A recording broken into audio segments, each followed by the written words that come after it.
Battlefront have kindly sent me a PDF of the upcoming North Africa book for review. A lot of people have already reviewed the various lists and so on in the book. I thought I might take a different tack and have a look at who needs to buy this. A sort of buyer's guide to North Africa. Let's see if it's something you need.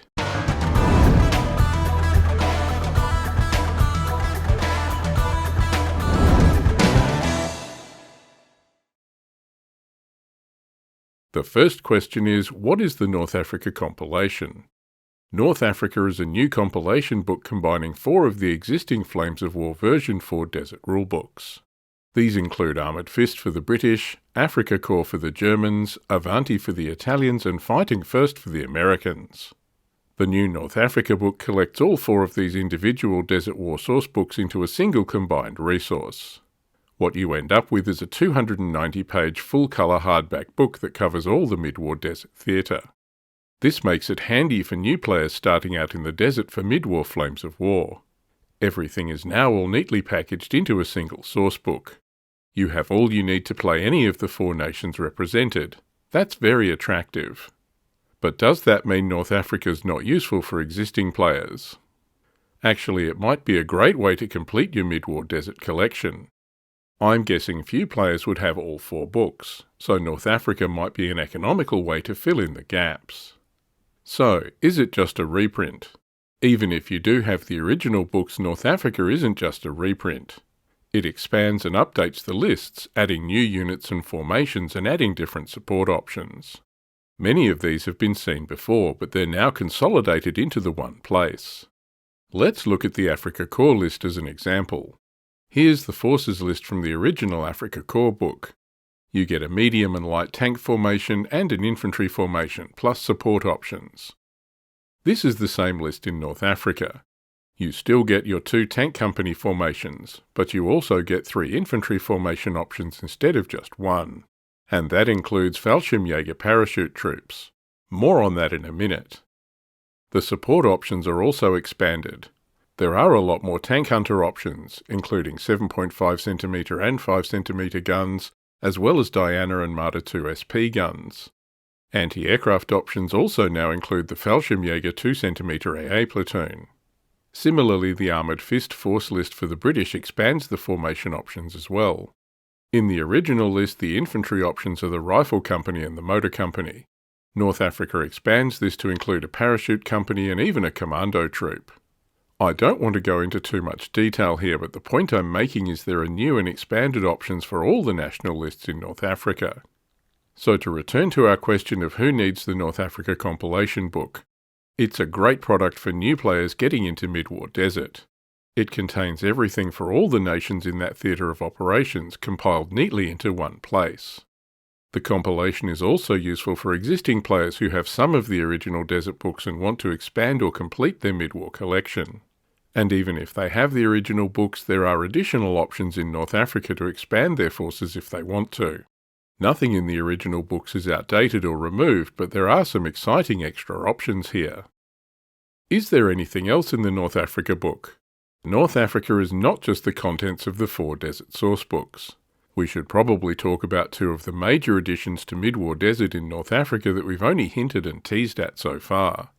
Firstly is the addition of Paratroops and Special Forces units for all 4 nations. These have already been available as separate booklets and card packs for version 4, but now they're incorporated directly into the existing mid-war desert lists in North Africa. The Germans get a Fallschirmjäger Company infantry formation, along with special versions of support units including tank hunter, artillery and anti-aircraft options. Italians get a lot fewer options. The Parachute Company has a HQ and parachutist infantry platoon, along with a Breeder MG platoon, 81mm mortars and 47mm anti-tank platoons in support. However, they do also get a platoon of parachutist assault engineers.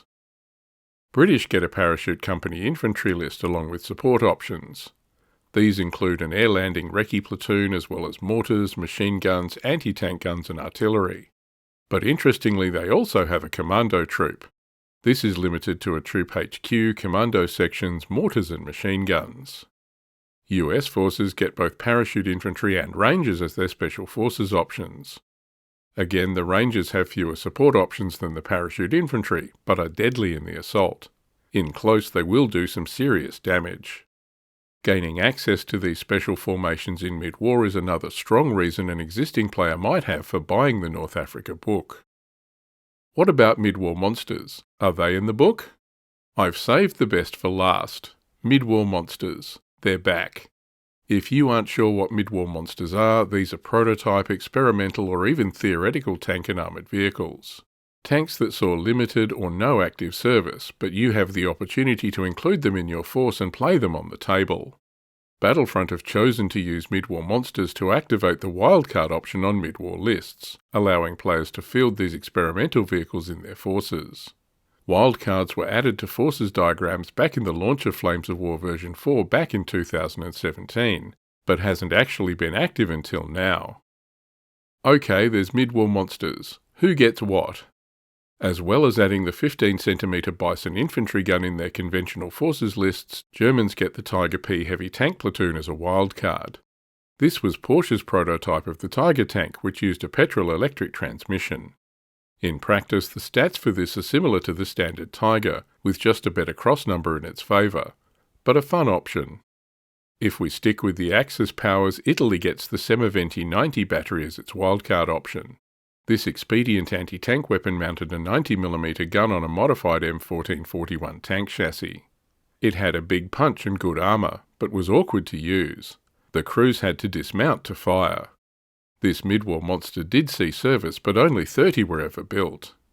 Italy's other monsters aren't wildcards. The North Africa book adds both the P2640 Heavy Tank Company and the Semaventi Long SP battery to Italian forces. The P2640 is termed a heavy tank, but is really only a medium. But it does give Italian players a tank with a decent 75mm gun and better armour, enough to trade blows with Shermans and Grants on relatively equal terms. Britain gets a whole bunch of wildcard fun. There are the Churchill GC 3-inch gun carrier, the TOG 2-star heavy tank, and the Boarhound armoured car. Britain also had an electric drive vehicle in the TOG.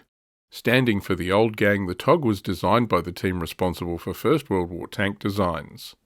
The 2-star version in the game weighs 80 tonnes and mounts a 17-pounder gun. That's a lot of firepower for a 1942 design. However, despite its huge weight, it only has a front and side armour of 5. This makes it a glass cannon.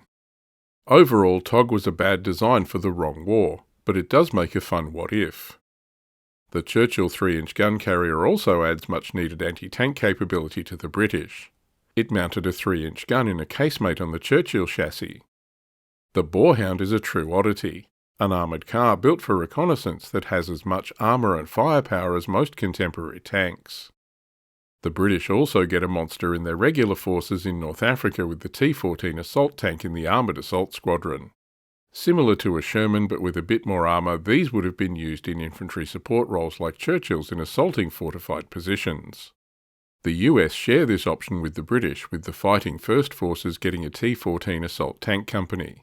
But their unique formation is the M27 tank company.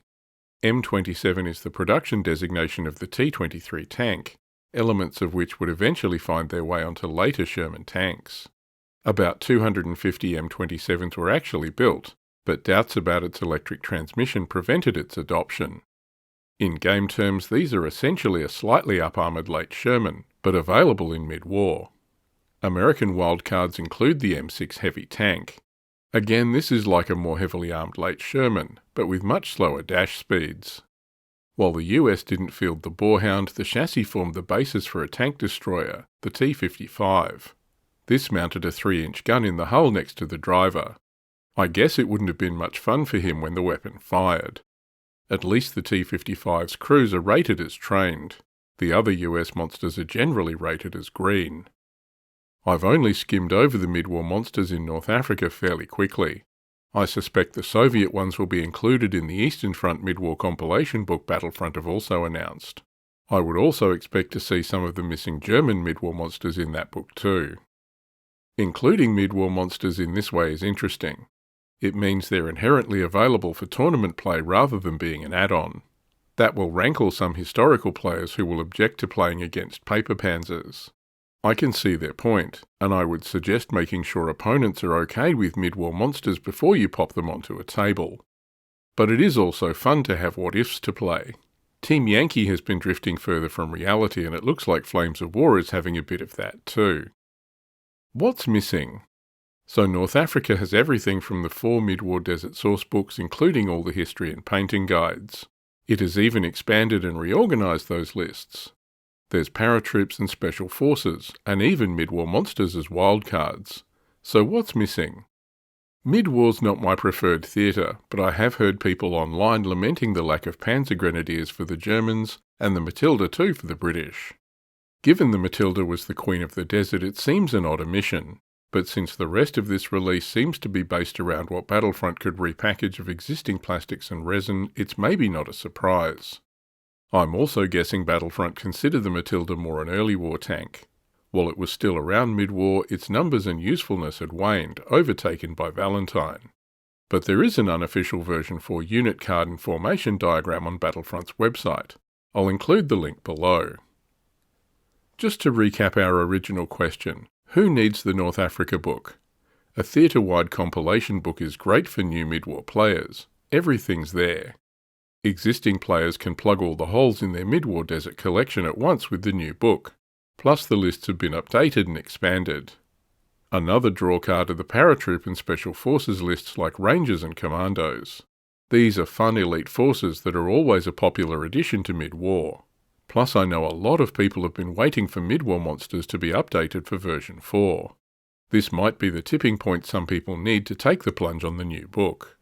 Historical players might be concerned these are being rolled directly into the theatre lists in North Africa. Undeniably, these paper panzers will have an impact on the mid-war game. I can only suggest tournament organisers rule on their inclusion, and casual players consult their opponents before plonking down some fantasy resin on the tabletop. I hope you enjoyed this quick buyer's guide to the North Africa compilation book. There are a number of new starter sets and box sets linked to this release wave as well, but that's a subject for another video. I will be discussing North Africa and all the products in this release in the Modelling for Advantage livestream on 5th of February 2022. Check out Modelling for Advantage for more details. Links in the description below. See you next time.